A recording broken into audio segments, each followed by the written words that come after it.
उत्तर प्रदेश का अमेठी इन दिनों चर्चाओं का विषय बना हुआ है और वजह है कि अमेठी में एक पूरे परिवार को जान से मार दिया गया। इस परिवार में पति, पत्नी और दो मासूम बच्चे। कल रात उन सभी की बहुत ही निर्मम तरीके से हत्या कर दी गई। हत्यारे को लेकर दावा किया जा रहा है कि हत्यारा, जिसका नाम चंदन वर्मा बताया जा रहा है, वो पुलिस की कस्टडी में आ चुका है और अब इस हत्याकांड को लेकर अलग अलग और चौंकाने वाले खुलासे हो रहे हैं।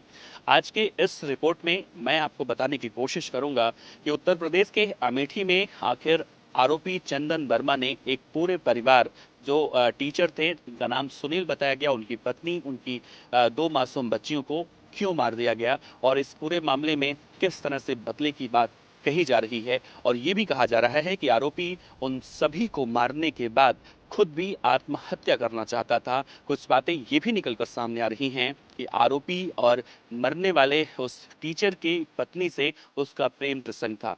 तो इन सारी बातों को बहुत ही विस्तार से समझने की कोशिश करेंगे। इस पूरे रिपोर्ट के अंत तक बने रहिएगा।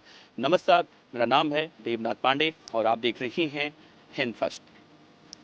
दरअसल ये पूरा मामला है उत्तर प्रदेश के अमेठी का और अमेठी से बिल्कुल सटा हुआ एक और जिला है रायबरेली। अमेठी और रायबरेली जब जब अस्तित्व में आता है, यानी जब जब चर्चाओं में आता है, तो या तो सोनिया गांधी का चेहरा दिखता है या तो राहुल गांधी का चेहरा दिखता है, क्योंकि अमेठी और रायबरेली से इन दोनों नेताओं का बहुत ही पुराना नाता रहा है। सोनिया गांधी रायबरेली तो अमेठी से राहुल गांधी सांसद अभी तक बनते आए हैं। लेकिन इस लोकसभा में थोड़ा सा उलटफेर हुआ है। खैर, इससे अगर अलग देखें तो अमेठी की जो घटना अब निकलकर सामने आई है, दरअसल चंदन वर्मा नाम का एक व्यक्ति, जो सबसे पहले सोशल मीडिया पर उसका एक स्टेटस देखने को मिलता है, जिसमें उसने लिखा था कि 5 लोगों की मैं बहुत जल्दी हत्या करने वाला हूं। हालांकि जिसने जिसने उसका स्टेटस देखा, उन सभी को ये लगा कि ये महज सिर्फ एक मजाक हो सकता है। लेकिन वो रात को रायबरेली से अपने बुलेट पर सवार होकर अमेठी पहुंचता है और जो पीड़ित व्यक्ति हैं उनके घर का दरवाजा खटखटाता है। दरवाजा खटखटाने के बाद जब उनकी पत्नी दरवाजा खोलती है, तो एक एक कर सबको वो गोली से मार देता है, सबके ऊपर गोलियां चला देता है, जिससे सबकी मौत हो जाती है। यानी पति, पत्नी और 2 बच्चे, कुल 4 मौतें इस मामले में हुई हैं। जैसे ही इस पूरे मामले की सूचना पुलिस को मिलती है, पुलिस आती है और आनन फानन में देखकर आरोपियों को गिरफ्तार करने की कोशिश की जाती है। इसमें एक आरोपी चंदन वर्मा गिरफ्तार होता है और रात से ही ये मामला इतना ज्यादा सुर्खियों में आ जाता है कि ये खबर धीरे धीरे जंगल में आग की तरह फैल जाती है। और कांग्रेस पार्टी के सांसद, जो अमेठी से हैं, किशोरी लाल शर्मा, जिन्होंने राहुल गांधी के कहने पर अमेठी लोकसभा सीट से इस बार अपना नामांकन भरा था और जीत कर आए थे, उस वक्त बहुत चर्चा हुई थी। किशोरीलाल शर्मा पीड़ित व्यक्ति के घर पहुंचते हैं, उन्हें आश्वासन देते हैं। इधर दिल्ली में देखने को मिलता है, राहुल गांधी ने भी किशोरीलाल शर्मा को फोन किया और कहा कि जब तक आरोपियों को सजा नहीं मिलती, जब तक पीड़ित परिवार को इंसाफ नहीं मिलता, तब तक आप डटे रहिए और जरूरत पड़ी तो मैं भी अमेठी आ रहा हूं। हालांकि इस पूरी घटना के बाद, शोर शराबे के बाद, हल्ले के बाद योगी आदित्यनाथ का बयान निकलकर सामने आता है और योगी आदित्यनाथ भी कहते हैं कि आरोपियों के खिलाफ सख्त से सख्त कार्रवाई होगी, क्योंकि योगी आदित्यनाथ अपने सख्त रवैये के लिए हमेशा से जाने जाते हैं।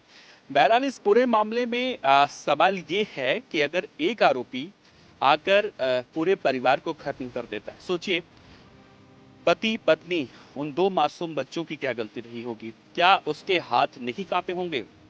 कहा जा रहा है कि अब से कुछ दिन पहले मरने वाले सुनील के पिता ने आरोपी चंदन वर्मा के खिलाफ एससी एसटी एक्ट में एक एफआईआर दर्ज करवाई थी, जिसके बाद चंदन वर्मा को जेल भेजा गया था। और जब चंदन वर्मा जेल गया था, तो उसी दिन उसने कसम खाई थी कि जिस दिन जेल से बाहर निकला, पूरे परिवार को खत्म कर दूंगा। और यही बदले की रंजिश थी, जो वो बदले की भावना को लेकर अपने दिमाग में लगाकर बैठा था। और हत्या करने से एक दिन पहले उसने सोशल मीडिया पर भी वो स्टेटस अपडेट किया था कि बहुत जल्दी मैं 5 लोगों की हत्या करने वाला हूं। हालांकि एक दावा ये भी किया जा रहा है कि सुनील जो मारा गया है, उसकी पत्नी का नाजायज संबंध उस आरोपी यानी चंदन वर्मा से था। कई मीडिया रिपोर्ट में इस तरह के दावे किए जा रहे हैं। हालांकि एक बातें और निकलकर सामने आ रही हैं कि आरोपी इन चारों को मारने के बाद खुद भी आत्महत्या करना चाहता था और वो पूरे इरादे से आया था। बहरहाल जैसे ही इस पूरे घटना की सूचना अमेठी के लोगों को मिली, लोग वहां पर पहुंचे, गांव के लोग वहां पर पहुंचे और सबने पीड़ित परिवार के प्रति अपनी शोक संवेदना भी व्यक्त की। आरोपी इस वक्त पुलिस की हिरासत में है। आरोपी से अलग जगह पर, किसी एकांत जगह पर यूपी पुलिस की टीम पूछताछ कर रही है और इस मामले में अब नए नए खुलासे लगातार निकलकर सामने आ रहे हैं। दूसरी तरफ योगी आदित्यनाथ, जो अपने सख्त रवैये के लिए जाने जाते हैं, उन पर भी कई सवाल खड़े हो रहे हैं। विपक्ष के नेता, चाहे वो समाजवादी पार्टी के नेता हों, कांग्रेस के नेता हों, जेडीयू के नेता हों, यानी अलग अलग राज्यों के भी विपक्ष के नेता अब योगी आदित्यनाथ की कार्यशैली पर सवाल उठा रहे हैं। वो कह रहे हैं कि योगी आदित्यनाथ कहा करते थे कि अगर आपराधिक मानसिकता के लोगों को उत्तर प्रदेश में रहना है तो अपराध करना छोड़ दे। लेकिन आज उत्तर प्रदेश में जो कुछ हो रहा है, पूरे के पूरे परिवार को खत्म कर दिया जा रहा है, ये उत्तर प्रदेश का लॉ एंड ऑर्डर है, ये कानून व्यवस्था है। बहरहाल इस पूरे मामले में यूपी पुलिस अब सभी एंगल से जांच पड़ताल कर रही है।